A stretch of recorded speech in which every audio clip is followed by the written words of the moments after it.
அன்பு நேயர்களே, இன்றைக்கு அன்பு சகோதரி ஆக்னஸ் அவர்களோடு கூட நாம் உரையாடவிருக்கிறோம்.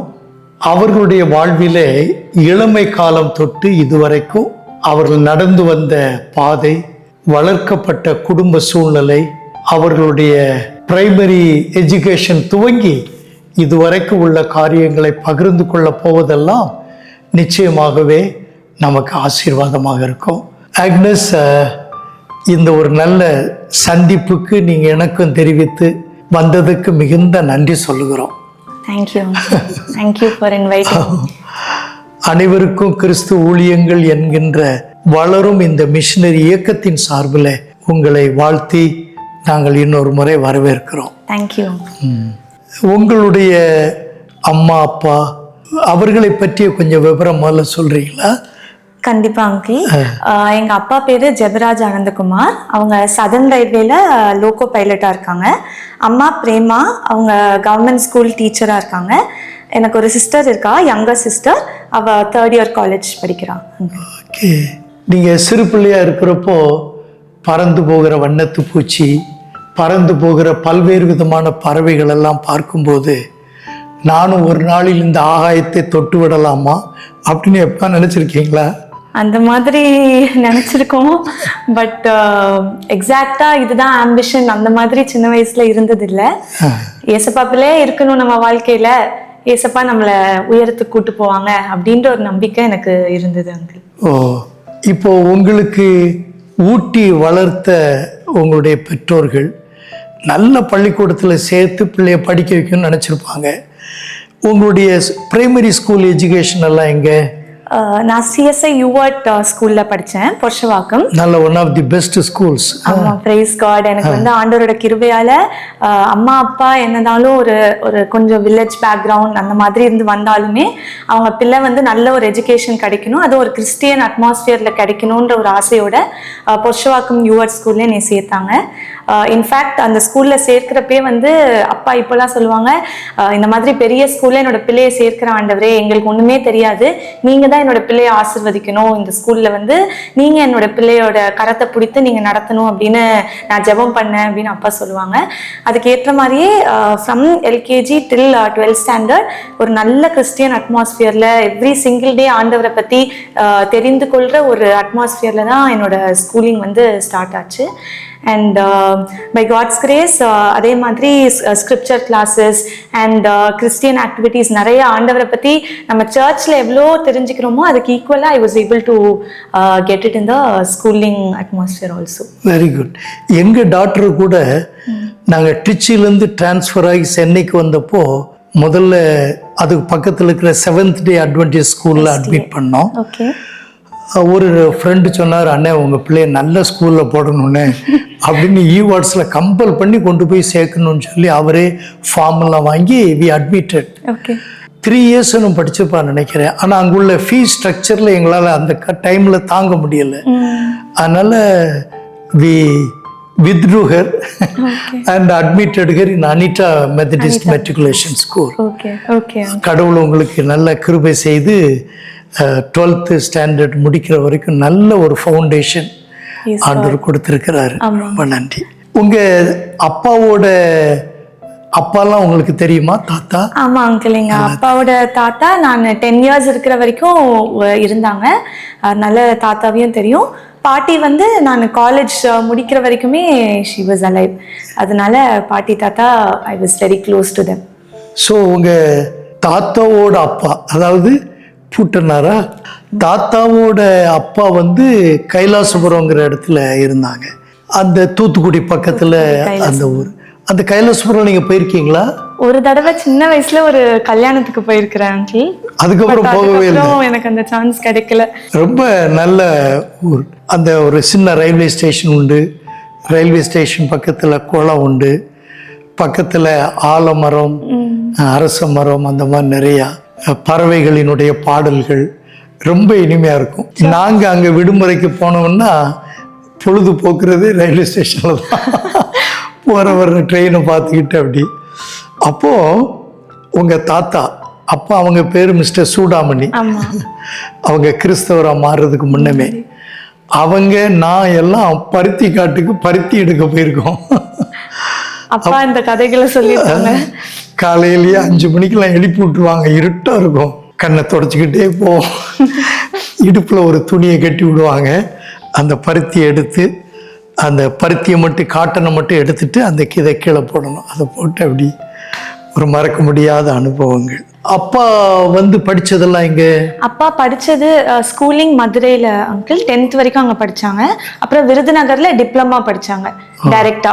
பாலிடெக்னிக் படிச்சுட்டு அதுக்கப்புறம் ரயில்வே எக்ஸாம் எழுதி ரயில்வே எக்ஸாம்ல செலக்ட் ஆகி லோகோ பைலட்டா he got appointed. Okay okay.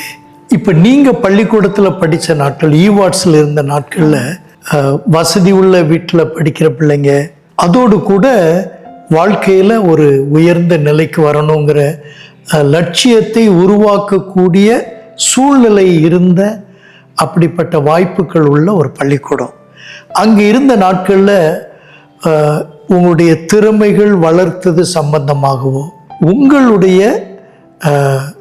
அந்த திறமைகளை எப்படி கண்டுபிடிச்சிங்க, அதை எப்படி வளர்க்கிறதுக்கு அந்த பள்ளிக்கூடத்தில் வாய்ப்பு இருந்துச்சு? கண்டிப்பா அங்கிள். யூஆர்ட் ஸ்கூல்ல நிறைய காம்படிஷன்ஸ் நடக்கும் அங்கிள். காம்படிஷன்ஸ்க்கு பஞ்சமே இருக்காது. எனக்கு விவரம் அறிந்து ஒரு ஃபர்ஸ்ட் காம்படிஷன் என்னன்னா memory verse reciting competition when I was in the first standard. அப்போ சாம் 121 அதை சொல்லணும் அப்படின்னு ஃபர்ஸ்ட் டைம் இங்கிலீஷ் பைபிள் ஒன்று வாங்கி எங்க அம்மா அப்பா அந்த சங்கீதத்தை சொல்லி கொடுத்து அனுப்புனாங்க. அப்போதான் நான் பார்ட்டிசிபேட் பண்ண லைஃப்ல ஃபர்ஸ்ட் காம்படிஷன் அது. அண்ட் அதில் I was able to get the first place. அது நல்லா சொன்னதுனால அதுக்கப்புறம் டீச்சர்ஸ் இந்த பிள்ளை நல்லா பேசுறா அப்படின்னு ரெக்கக்னைஸ் பண்ணி நிறைய ஈவெண்ட்ஸ்ல ஸ்பீச் சொல்றதுக்கு சான்சஸ் கொடுத்தாங்க. அண்ட் ஒன் மெயின் திங் என்னன்னா அசம்பிளி நடக்கும் டெய்லி காலையில. we will have Bible reading and it is for Christian and non-Christian children together. the entire school இருக்கும். அண்ட் அந்த ஆடிட்டோரியம்ல அசம்பிளி நடக்கிறப்போ ப்ரேயர் பண்றது, மெசேஜ் ரீட் பண்றது, இந்த மாதிரி சான்சஸ்லாம் எனக்கு கிடைச்சது. அண்ட் இந்த story telling competition, recitation competitions இது எல்லாமே இங்கிலீஷ்ல இருக்கும். இங்கிலீஷ் ஒரு எக்ஸ்போஜரே it was new to my father especially. But ஜெபம் பண்ணி நம்ம பிள்ளைக்கு இதெல்லாம் சொல்லி தரணும் அப்படின்னு சொல்லி கொடுத்தாங்க. அண்ட் அதெல்லாம் போய் I was able to exhibit there. And இந்த காம்படிஷன்ஸ் மூலமா வெளி ஸ்கூல்ஸ்க்கு போறதுக்கு நிறைய ஆப்பர்ச்சுனிட்டிஸ் கிடைச்சிது.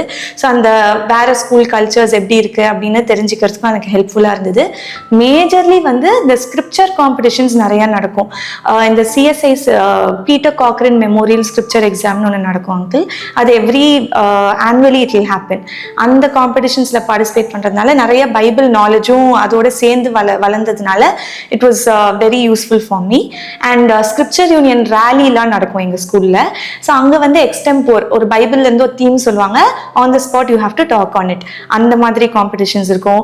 அண்ட் பைபிள்ல இருந்து drama, skit and of course singing, choir, இந்த மாதிரி நிறைய ஃபெசிலிட்டிஸ் யூ கேன் பார்ட்டிசிபேட். நமக்கு எதுல வேணுமோ வி கேன் பார்ட்டிசிபேட். அந்த மாதிரி காம்படிஷன்ஸ்ல parents encouraged and teachers also encouraged. அதனால ஸ்டார்டிங்ல நீ போ அப்படின்ற எனக்கு ஒரு ஆப்பர்ச்சுனிட்டி கிடைக்கல. I was sent into it, but later I started liking it.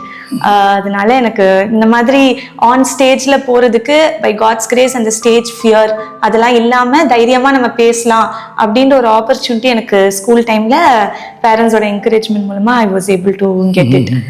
உங்களுடைய ஃபர்ஸ்ட் விட்னஸ் புதிய பரிமாணம்னு அனைவருக்கும் கிறிஸ்து ஊழியங்களுடைய மேகசினில் வந்தப்போ உங்கள் படமும் இருந்துச்சு. அதில் இன்னொரு கருத்து படம் ஒன்று போட்டிருந்தோம். ஒரு சிறுமி ஏணியில் ஏறி நிலவை தொடுறதுக்கு முயற்சி பண்ணுற மாதிரி இருக்கும். அப்படி வாழ்க்கையில் நிலவை தொடும் அனுபவங்கள் பல நிலைகளில் வரலாம். அதற்கு உங்களை ஆயத்தப்படுத்திய ஒரு நல்ல ஒரு ஸ்தலமாக உங்கள் பள்ளிக்கூடம் இருந்திருக்கு. ஸோ ரொம்ப சந்தோஷம். நீங்கள் 119வது சங்கீதத்தை முழுமையாக மனனம் செய்து தமிழில் மனனம் செய்து அதை ரிசைட் பண்ணது எங்க? 119ஆம் சங்கீதம் ரிசைட் பண்ணது சர்ச்ல அங்கிள். சரி. நான் செகண்ட் ஸ்டாண்டர்ட் படிச்சப்போ எங்க அக்கா, ஒரு சண்டே ஸ்கூல் அக்கா ஃபர்ஸ்ட் படிக்க சொன்னாங்க.